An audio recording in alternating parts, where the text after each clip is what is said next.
Ladies and gentlemen, hey, hi, how you doing? Welcome back to the channel. Thank you so much for stopping by.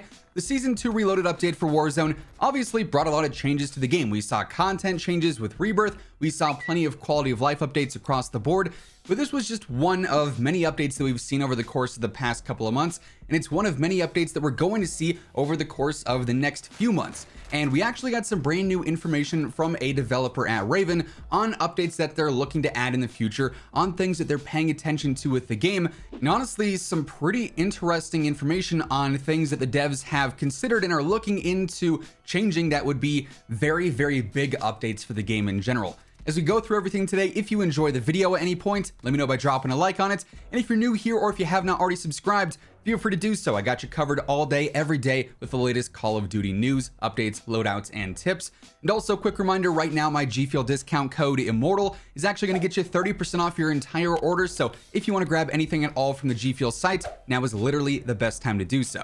So when it comes to all the information we're talking about today, this all stems from a live stream that TeePee did. I'm sure you guys know who TeePee is, or TeePee.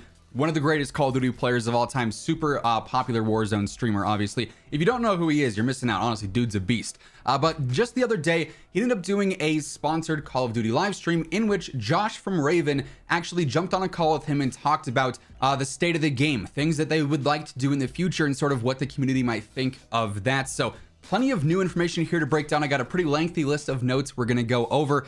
Josh was actually one of the developers that myself and a handful of other creators talked to prior to Season 2 about all the changes there, where we were able to give feedback and whatnot. So the guy just sort of tells it as it is, and I love that. Let's get into what they discussed in this little live stream that TeePee did. First things first, Josh reiterated that the core focus of Raven right now, well, yes, we're going to see content updates, we'll see some map changes, new weapons, maybe a new feature here and there.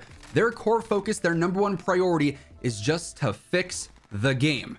He had some other choice words that he was using in the live stream, but their core focus is making sure the game actually plays well and it's not a broken mess, which is, let's be honest, sort of what it's been since the launch of Caldera. Obviously, we're in a much better state now than we were, a month ago, but there are still issues that are very prominent and very prevalent in game. Console performance is still a thing. Even, connection is still an issue across all platforms. Lagging, packet burst, hitching, all sorts of stuff like that. So there are still many issues with the game, both on a technical level, and then also just, in game with various things being broken, blueprints, operators, map exploits, stuff like that. Above all, if there's cool content being added in, that's awesome, but it doesn't matter if you can't play the game and actually experience the content that's supposed to be there. So fixing things is priority #1. I like the fact that that was the first thing they went out and talked about. Josh immediately was like, yeah, we have cool stuff to talk about, but this is still a priority that we have every single day.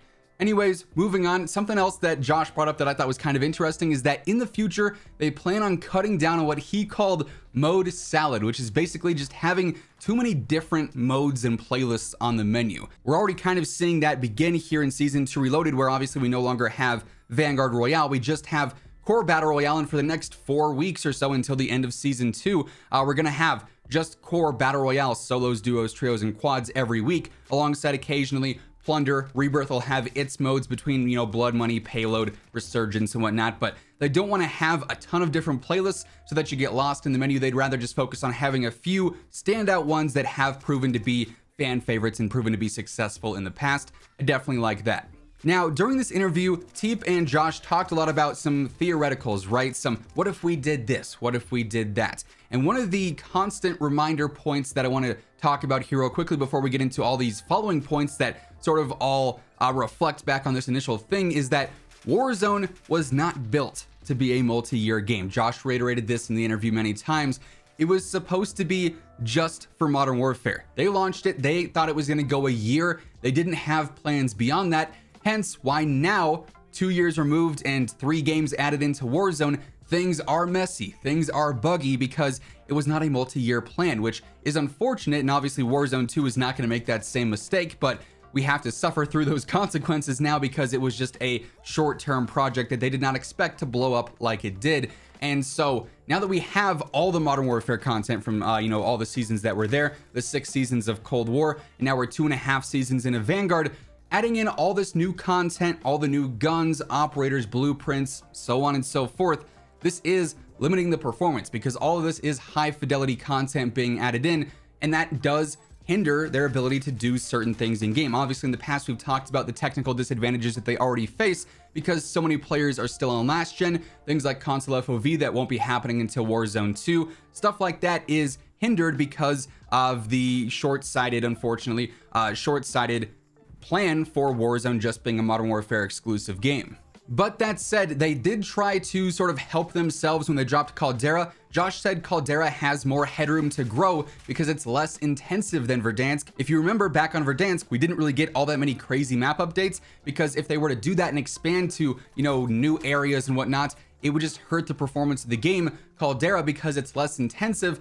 has the opportunity to grow a lot more, which hopefully we see over the coming few seasons. But it is important to note, technical limitations are oftentimes the reason why Warzone can't do certain cool things that unfortunately other games can do. Moving on though, something that they have actually thought about that was brought up from TeePee is a seasonal weapon rotation. And Josh confirmed, yeah, this is actually something that we've been thinking about for a while now, and it would also be something that would help out the general game, because instead of having 140 weapons available, maybe you cut that in half. You have 70 weapons available. He said, I think in total by the end of Vanguard, there will be around 180 weapons in the game. Maybe you cut that by a third, and every season you have 60 weapons available. This is something that would not only help the performance of the game and, help things out from a technical aspect, but also it would promote different metas. The Bren, obviously right now, more on the Bren in a little bit, but it's been dominating for almost 2 seasons at this point, it seems like, for many months. If that was a rotational based meta, then it would be gone during season 2, right? We would have had it for season 1, and then in season 2, maybe a completely different gun. The Finn LMG is that long range meta, I think this could be really cool. Of course, you're gonna have some, drawbacks of maybe you take out someone's favorite weapon and that deters them from playing, but having, say, 50, 60 weapons per season, couple ARs, couple SMGs, LMGs, snipers, a little bit of everything from every category. You take those set ones, you make them competitive against each other, and then you don't have to worry about trying to balance out an insane amount of weapons, which is another point that Josh made. Taking 130 weapons and trying to balance them all is not practical. There's only so many recoil patterns you can do before every weapon feels the same. There's only so many damage profiles you can do before every weapon feels the same. So you have to try and differentiate 130 weapons without having ones that are extremely better than others. It's just not practical. So honestly, I feel like a seasonal weapon rotation would honestly be very cool. It would be way easier for them to balance and manage. It'd make the defined meta a lot clearer for not only the best of the best players, like what we focus on when we do our top 10 loadout videos and whatnot, but also the more casual players who might look at a list of 130 weapons and say, yeah, this is, I'm not doing this. I'm not trying to grind this out, And honestly, TeePee made a good point as well. They probably make more money from this because they can design blueprints specifically for those top weapons in a season, have, 30 blueprints out of the 60 weapons and drive those, and they'll probably sell more because you don't have as many options and as many choices to, buy from. So it could be a really cool idea. I'd love to hear your guys' thoughts on that down below. Moving on from that, there was also some talk of ranked play. Josh said that this is something that the devs are actively pursuing. Their end goal is having a high skill ranked play mode where players actually have an end game, but also having a more fun oriented casual mode, which would just be standard public matches.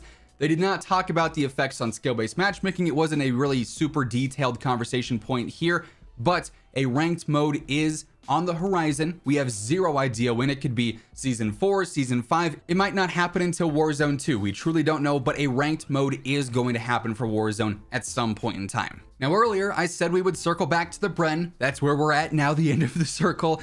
Josh did end this interview by saying a Bren nerf is coming. They've heard the outrage from the community. They know that the Bren has survived as the king for too long. It will be dethroned here in the future. Didn't give a time frame, didn't give an ETA, but lo and behold, a Bren nerf is going to happen. It's about time. I cannot wait to open up that long range meta a little bit more. But all that being said, that is all the new information that we learned from this interview. I think some really cool topics surfaced here with the possibility of having weapon rotations, some more insight into why certain things can't be done or have to be done a certain way because of technical limitations.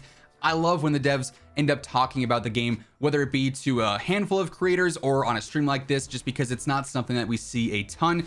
But that's going to wrap things up for today. If you enjoyed the video, let me know by dropping a like on it. And if you're new here or if you have not already subscribed, every day I got you covered with all things going on in the world of COD. News, updates, loadouts, tips, you're going to find it all right here. So be sure to hit that sub button and turn on those post notifications. As always, if you want to check out any of my partners, be sure to use code WhosImmortal for a discount on all Scuff, GFuel, Gamer Advantage, and Control Freak products. And the links for all those can be found down in the description below. But once again, thank you so much for tuning in, and until next time, take it easy, have an awesome rest of your day, and I'll catch you guys later. Peace out.